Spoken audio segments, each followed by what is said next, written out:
good, everybody? Welcome back to DAZN Boxing. We back with another one. So we going to touch on this fight, this big fight that we have for Dimitry Bivol versus Zurdo Ramirez. We're going to run down the card, let y'all guys know the times and all that good stuff, and definitely break down some fights and just add a little something to the to the table as far as the matchups and promotion of it and what can be next and all that good stuff. Y'all know how we're doing. Before I do that, I want to salute everybody coming through the building. Make sure you guys hit the like button, subscribe if you haven't. Feel free to drop a comment. If you listen to it on the playback, feel free to drop a comment in the comment section. It's all good. You know what I'm saying? Much appreciation.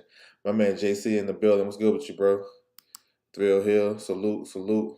So before I run down that Zurdo Bivol card and let y'all guys know everything y'all need to know about it, it's a couple of recaps I want to do real quick for this week. I don't know if you guys seen them or whatever, but I'm doing a little quick recap. So Thursday night, we had a card on UFC Fight Pass. Callum Walsh versus Parsley. That was the main event. Callum Walsh is a young, up-and-coming prospect from Ireland, and they pushing him hard over there, you know what I'm saying, 360 Promotions. He scored a third-round knockout, you know what I'm saying. He fights at 154 pounds. So it's too soon to be throwing out names like Charlo, Tony Harrison, Lubin. It's way too early for that. He just, 5-0. But he's coming, you know what I'm saying. So that was a good performance, and his promoter tried to get him ranked in the WBO rankings at 154 while he was at the convention. So you may see something. He may fight for a regional title or youth title coming up. So that was a good victory for him. Sergey Boychuk, he came back. He moved up to 160. He was campaigning at 54. We know he got stopped by Brandon Adams on Ring City, but he got a couple of victories after that, and then he faced Aaron Coley the other day, and he stopped him in 2 rounds. You know what I'm saying? The fight looked like it was going to be a real good fight. Those guys were sitting there banging, but Boychuk hit him with some nice inside shots, and my man Coley looked like I don't want to say he quit, but it looked like he didn't want to fight no more. Let's say that. You know what I'm saying? He took the 10 count, so we'll see what Boychuk, what's next for him. He should stay active. He got this fight series right there, so he should be able to stay active. You know what I'm saying? So it was a good performance by those 2 guys. This one right here was last night. It was a YouTube show, Shuan Boxing YouTube channel. The main event actually was former world champion Wilfredo Mendez versus Moses Caro. That was a unanimous decision victory. If y'all know Mendez, y'all know he liked to box and fight from the outside and stuff like that. So you guys can go back and check that if you missed it on Sean Boxing YouTube channel. And then last night, a little recap, Probox TV, the Last Chance Finals, this card. The co-main, Miguel Medano, he scored a 5th round stoppage victory over Hortez. This fight right here, my man Hortez is trying to box. You know what I'm saying? He was doing decent. And once my man Medano started to pick it up the pace and started to be aggressive, that's when the fight changed, basically. And then he stopped him in the 5th round. My man took a 10 count. In the main event, the Last Chance tournament, Kendo Castaneda versus Antonio Moran. Man, this is one-sided right here. Moran dominated from the outside with his jab and straight punches down the pipe. He was keeping good range. He dropped him to the body, I think, twice in that fight. And then he ended up stopping him I think it was the 10th and final round, actually. Castaneda, he didn't have no gas tank after like the 3rd round. So basically Moran did whatever he wanted to do. So this was at 140, so it set these guys up for maybe a good fight at 140. 140 is cracking right now. It's a good hindsight 2020 victory for Devin Haney because he stopped Antonio Moran. I don't think nobody else stopped him. So you know how you want to play those box rec games. There you go, right there. So yeah, it was a pretty decent performance though. All right, so we're gonna move on to the card at hand. So this card right here, so give y'all some times. So yes, it's in Abu Dhabi, so it's gonna have an earlier start time. The prelims is gonna start at, I think it's 7. It's gonna start at 7 on the West Coast, 10 on the East Coast. So if you guys want to check out, this is some of the fights. You got Ricky Haddon's son on the card, Camel Haddon. Fias is on the card. That's a good young fighter. He just been kind of inactive, and they got some local guys on the card. You know what I'm saying? So it should be pretty good action. You know what I'm saying? I like to check out the young guys myself just to get to know them, see how they rocking and stuff like that on the big stage. This is a big stage right here. You know what I'm saying? Y'all be in the building. What's good with you, bro? Salute. So this is a big stage. So we'll see how these guys perform and stuff like that. So they got a good opportunity. You know what I'm saying, for sure. The main card is gonna start. What is it? 10:30 on the West Coast, 11:30 on the East Coast. It's gonna start with former world champion Cal Ufai. He coming back. This Cal's first fight since he got stopped by Chocolatito over 2 years ago, and he moving up to 118. So you guys keep up with those divisions. I mean, 118, is interesting because anyway, as the man, he bought to fight Paul Butler, and I expect him to become undisputed in December, and then he's gonna vacate the title. So Cal Ufai can make one last run. You know what I'm saying? This like a comeback fight. He should win this fight, but after this, he can make another run. You know what I'm saying? So he's back, but it's been a long layoff. Um, you got his brother on the card, the Olympic gold medalist, Galal. I like him. He's tough, very very aggressive. You know what I'm saying? Southpaw, strong, dig to the body. You know what I'm saying? He bring a lot of good stuff to the table for me. You know what I'm saying? They trying to push him fast too. You know what I'm saying? He's 2-0. This is his third fight this year. He been looking good, like very aggressive. You know what I'm saying? Very aggressive guy. I guess he don't got no time to waste. Being 29 years old, Olympic gold medalist, so it's time to get to it. He fighting at 112. That's a good division. Sonny Edwards at the top of that. Julio Cesar Martinez, guys like that. You got the WBA champion Artem Dr. Canyon. He got a fight coming up. He should have a fight coming up with his mandatory. And then Bam Rodriguez is dropping back down to 112 to fight for the vacant WBO. So if he's gonna make a move, we're gonna see. If I had to guess, he's gonna go down the WBC route and get that Martinez fight. So that, to me, that may be the most vulnerable guy, but it's still dangerous though, because Martinez, if he can make 112, he punching real hard. It's just him actually making the weight. You know what I'm saying? But yeah, I like Galal. He can fight. You know what I'm saying? Then you got 3 world title fights on this card, which is real good. You got Rachmanov versus Barrett. This for the vacant IBF title at 130 pounds, left vacant by Joe Cordina. He had a hand injury. He had exceptions, and he had to make a fight. He got pushed back and all this shit, and he hurt his hand. So bad luck for him. So they stripped him. They're gonna make this fight for the vacant title. The winner has to face Joe Cordina. Already got signed contracts, so it's all good. Even though I think they should have did this for an interim title, and then to me they should have did an interim title. Let Joe Cordina keep his belt, and then he had to. It's the same shit, but I don't know. It is what it is. He get opportunity to be 2-time world champion.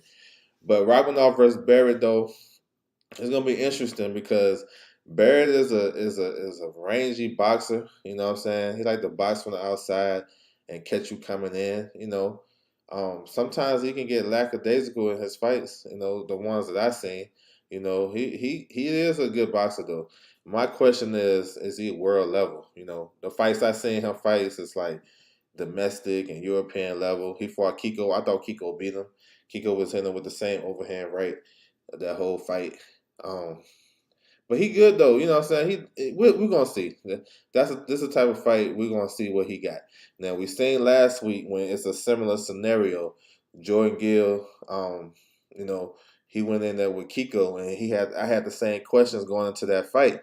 He ain't never fought outside of the European and domestic level. So I'm like, shit, Kiko is a world level guy. He fought everybody, and he gave a lot of these guys tough fights. You know what I'm saying? So I was thinking that too. So I got the same concerns with Zephyr Barrett. But we'll see. Maybe he can turn the corner. He athletic enough. He got decent enough power where he can catch Rachmanov coming in if he time him correctly. I know he fought a southpaw in a couple years back. He landed a nice left hook, but he was down in that fight. He actually needed that. You know what I'm saying? So we'll see. Rachmanov, he's a good, solid, aggressive fighter. He got decent skills. He gonna try to wear you down with his southpaw style. You know what I'm saying? If you don't got if you don't get his respect, he gonna be there all night. I thought he had a good performance versus JoJo, which he probably edged that out. You know what I'm saying? So if he make you fight in that fight, it's gonna be a problem. You may want to box and use the ring against Rachmanov, but get your jab established and throw some straight right hands down the pipe. But if you starting to sit with Rachmanov, it may be some problems. He's hungry too. He's been waiting for this opportunity for a minute. Um, when he fought JoJo, it was a draw. The IBF still kept him at number 1. You know what I'm saying? So, and he's supposed to got the Ogawa fight against Fuzili when Ogawa won the vacant title, and then Cordina jumped the line, and Cordina stopped Ogawa. So he been waiting. You know what I'm saying? So he been waiting for a long time. It's also interesting to see how these guys rehydrate. I know they got the IBF 10-pound rehydration thing, but after that, how they gonna look? You know what I'm saying? So it's real interesting fight though. But I like Robinov. I like Robinov maybe like shit. Well, I like him late. I like him late. I think I'm like 10, 9 or 10. So we'll see. The co-main event now. This may be the best fight of the whole weekend. You got Chantel Cameron versus Jessica McCaskill at 140 pounds, undisputed. So the scenario with that, Chantel Cameron, she's the WBC and IBF champion, Ring Magazine, I believe. She unified with Mary McGee to become IBF champion. So what they're doing is, since Kaylee Reese, who had the other 2 titles, WBA and WBO, and she's championing recess right now because she got an injury or something. She got some type of illness, and now she's doing acting or whatever. So she vacated. So now they just put it all on the line. McCaskill was former unified champion, so I ain't really mad at it. And she's undisputed at 147. So she's coming back down, and it may be a good way for her. I don't know. I think she was sending her stride at 47. I don't know. Just me looking at her, she looked real strong and kind of filled out to the weight. Now she's coming down to 140. That can be some cause for concern. But the way she fight and her grit and determination, it may not be nothing. You know what I'm saying? It may not be nothing. Because Jessica McCaskill is one of the most, I mean, how can I put this? She just put her, exert her will on you. You know what I'm saying? Like, she make you fight the way she want to fight. You may come into the fight and say, yeah, I'm a boxer, move around the ring. But, like, in the second round, you sitting in there trading with her. So, you already know what the game plan got to be. Jessica McCaskill can break down these ladies. You know what I'm saying? She's been breaking them down. I don't think she's a big puncher, but I think she's heavy-handed enough and awkward enough where she surprised you with a lot of shots. She be throwing punches with her head down, clipping girls. You know what I'm saying? She just rough and rugged, and she initiated a lot of the clinches. So it may be a real ugly fight. Her last couple fights at 140 wasn't that good. It was a lot of her fights really not that good to watch. She's just so aggressive. You know what I'm saying? And she gonna put her stamp on the fight. So we're gonna see. So you know how she coming. You know what I'm saying? Scott Walker in the building. What's good with you, bro? Enjoy the fights, brother. You too, bro. Salute to you. My man DJ in the building. What's good with you, bro? Yeah, yes, sir. Zurdo versus Bivol. I'm waiting to see this for a while. Yeah, me too, bro. This is a big ass fight too. Chantel Cameron, like I said, she's the opposite. She's a basic type of fighter, but she's very skilled. You know what I'm saying? A lot of straight punches. She understands range and distance, so I think she'll have some success right there. And McCaskill get hit a lot, but she ain't going nowhere. It ain't like she gonna get stopped. I can't see her. I can't see a stoppage. If anybody gonna get stopped, it's gonna be Cameron. But I don't know about that. I don't know about that in this fight. But I see Cameron actually winning and dominating. Honestly, it's gonna be tough though. Early, it's gonna be tough. She got to get her legs together. Like, she gonna have to get in and get out, and she gonna do that too. I mean, I watched her fight live on the Haney Linares undercard. She's good, and she's solid. She basic, but she don't really do nothing that be like, oh shit. But she really like real solid in everything she do. You know what I'm saying? And she's mean too. That's another dynamic too that McCaskill haven't fought. A lot of these girls, that she fighting. She just pose her will on them, and they just wilt under the pressure and start holding and ready to get out the fight or whatever. You know what I'm saying? They ain't trying to be there. Um, Chantel Cameron not like that. Chantel, don't be surprised if Chantel Cameron trying to push her back in spots in this fight. You know what I'm saying? If she can use her legs to kind of turn her and stuff like that, and get her back against the rope, Chantel Cameron gonna go to work, and she gonna land. She gonna land the cleaner shots because majority of her punches is straight down the pipe. Hypha in the building. I'm more hyped for Chantel versus Jessica. Yeah, I am too. That's gonna be a hell of a fight. You know what I'm saying? You can't write out Jessica McCaskill, no matter what skill set she has or what she don't have. She coming to fight and she gonna dog that shit out. I think she got a little bit more than these other girls. And that's just, the meanness and stuff. But we're gonna see though, man. Undisputed fight at 140 pounds. Big fights for these ladies. If they win, they can run it back. You know what I'm saying? They can run it back. If it's a close fight, real competitive, they can run it back in 147 for all of Jessica's belts. That'd be something crazy and unique that we haven't seen in the sport of boxing.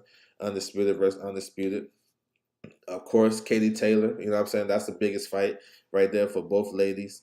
That's a rematch for Jessica, and then that can be it's a rematch for Cameron too. They fought in the amateurs, but for as the pros, that's a big fight. So if Katie Taylor want to move up to 140 and fight for undisputed, that option is there.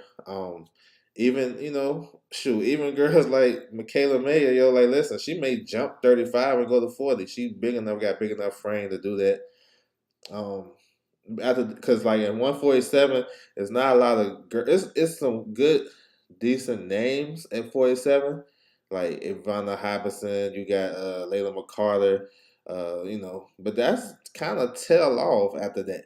So a lot of the big name ladies, they can jump and move up and down the weights. Like Terry Harper, she jumped from 30 to 35 to 154. Same thing with Natasha Jonas. She fighting in the 3-belt unification fight next week. So it'll be a lot of options for the winner. But my gut, I feel like win, lose, or draw, they're gonna run it back at 47. You know what I'm saying? Especially if it's a close fight. Especially if Chantel Cameron win, they're gonna run it back at 47. But we'll see. All right, to the main event. So this is a big ass fight, man. I've been seeing this fight all over my timeline. So I've been loving the promotion and all that shit. I can't speak for everybody else, but I love this fight. You know what I'm saying? These guys I like the style clash. Zurdo is a southpaw, big southpaw. Strong, got a good body arsenal. You know what I'm saying? I would like to see him use his jab more and kind of keep Bivol. I know Bivol like to fight in the middle of the ring and shit, but kind of push him back with that jab because you want to get a stationary Bivol. You want him to be stationary so you can go to work and land some nice shots and stuff like that. He don't like that shit on the inside like that. He'll spin out quick. So I think that'll be Zurdo game plan, but he'll a little bit slow on his feet. I want to see how he rehydrate. His last couple of fights have been 200 pounds plus. So that's 20, 25, 30 pounds after the weigh-in, fighting at 175. Like, to me, you can get away with that with certain competition, but with elite guys that got good foot movement, the guys can get in and out. You know what I'm saying? They feint a lot of foot feints and he already a slow-footed fighter. I mean, I just think that's a recipe for like a dominant performance for Bivol. We'll see. That's why they fight the fights. But Zurdo can win this fight. It's certain aspects he brings to the table. You know what I'm saying? We know the size, the body punching. You know what I'm saying? He's durable. He'll former world champion with a lot of experience. We'll see. We'll see. He gonna have to take it to Bivol and make sure he establishing that I am the big man and stuff like that. But he also got to get the jab going, man. Like, I don't see him really jabbing too much in his fights. You know what I'm saying? And we're gonna see. This is a big ass step up from Ramirez. Honestly, if you look at, he got 44 wins. He got some good names. A faded Arthur Abraham. You look at that hindsight. That's a faded guy.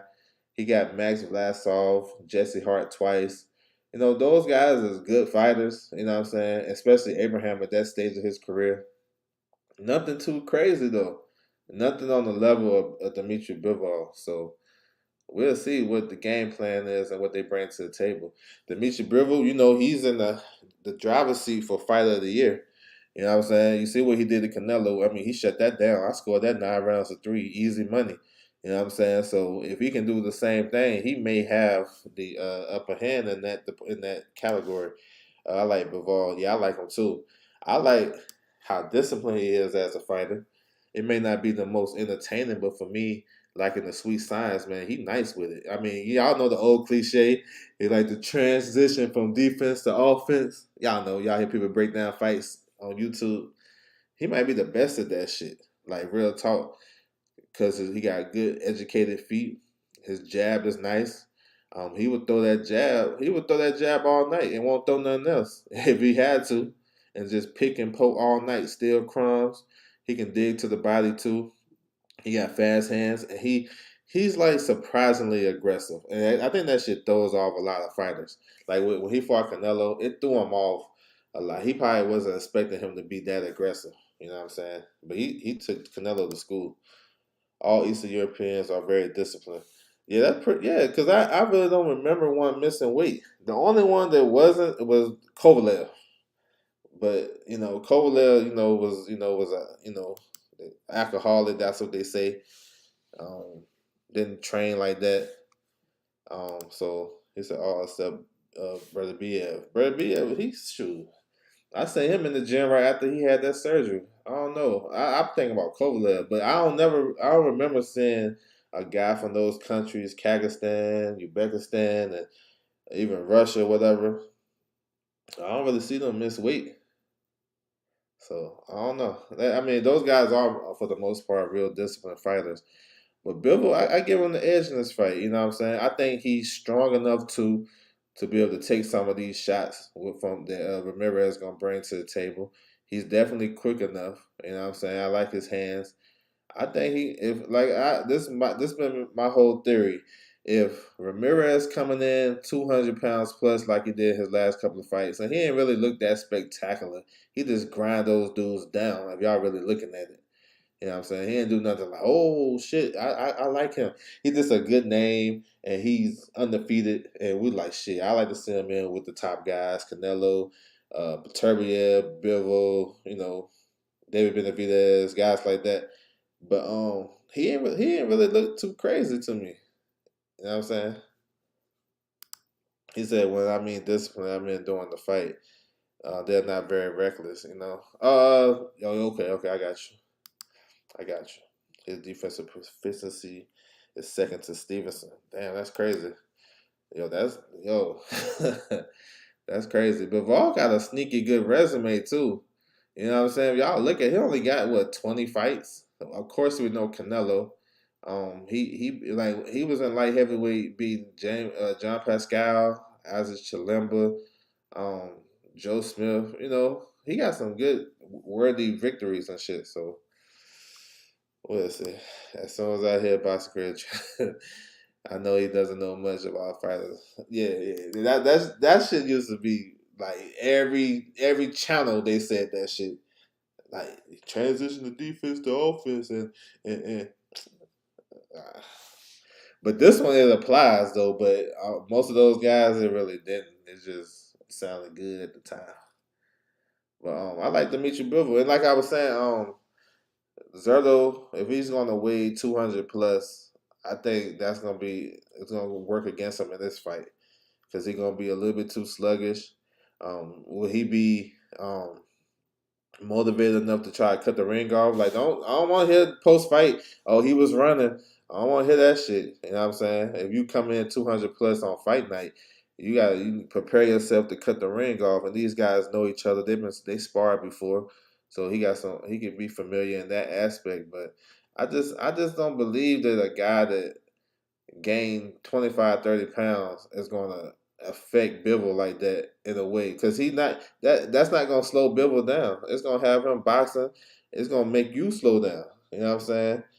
So you got to catch up with him. You're going to be missing a lot, and he's going to be hitting a lot, getting out the way. You know what I'm saying? So If he comes in, if hopefully they show that graphic. You know what I'm saying? I like Dimitry Bivol like 10 rounds to 2. I'm gonna stand on that.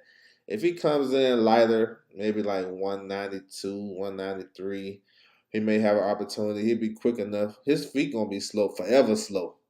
You know what I'm saying? So I like Dimitri Bivol in the fight. He said, "Do you feel stripping Cordina of the IBF was justified?" No, I don't. I understand what happened with it, but I don't think it's justified because they can just easily if Joe Cordina gonna fight the winner regardless, why they couldn't make this fight an IBF interim title? You know what I'm saying? Why strip him? Even though I knew the delays and he had to fight my man in 90 days, I feel like they should just make this IBF interim. You know what I'm saying? If Joe Cordina was gonna fight him anyway, so yeah, no, I don't agree with that. I understand it, but I don't agree with it. And I like Joe Cordina too. There's only one title holder at 130 pounds now. It's crazy. You know what I'm saying? 3 months ago we had three. You know what I'm saying? Shakur Stevenson, he was unified champion, Cordina at IBF, and then we just have Heather Luis Garcia, the WBA champion. So yeah, shit changed like boxing. Like that shit can change real quick. You know what I'm saying? So yeah, man. So this gonna be a good one right here. A hell of a card. It's about to start. The prelims is about to start in like 30 minutes. You know what I'm saying? You guys can check that out on the DAZN or Matchroom YouTube channel or on DAZN. I think DAZN's showing it too. If you guys rocking like that, and then the main card is 10:30 West Coast, 1:30 on the East. Um, so it should be pretty good, man. 3 world title fights at the top of the card. Rockmanov versus Barrett, Chantel Cameron versus Jessica McCaskill, and Bivol versus Zurdo Ramirez. I like this card right here. We should have some pretty good action, and we'll see. So make sure you guys tap in. You know what I'm saying? Definitely, if you guys can't remember the times, I will put it in the link in the description, so you guys can tap in with it. And you know what I'm saying? Don't miss this one though. I think the ring walks though. Let me do point this out because I know a lot of people ain't gonna watch all these fights. The ring walk's supposed to be 5:15 on the East Coast for the main event, and 2:15 on the West Coast. So you know, I ain't gonna fool myself and tell and say and think everybody gonna watch all these fights. We just here for the main events. Most of them, I'm watching all this shit. But you know, if you're interested, 5:15 ring walks for the main event. That's what I'm tracking. So we'll see what's what. My man said facts. So yeah, I want to salute everybody coming through the building. Make sure you guys hit the like button if you haven't already. Subscribe, all that good stuff. Feel free to drop a comment in the comment section. You can follow me on my social media as well. Let me put that up here. Follow me on my social media, Twitter at OverJ, Instagram LDoesBoxing. If you guys need any inside info, any of that good shit, your favorite fighter, you haven't seen them in a while, and if I know something, feel free to tap in. If I got it, you got it. You know what I'm saying? For sure. I'm going to come back and do a post-fight. My man said peace. Salute to you. Peace. I'm going to do a post-fight for this card right here. You know what I'm saying? We're going to see what's to it. So hopefully you guys enjoyed the fights. You know what I'm saying? That's my time, and I'm out.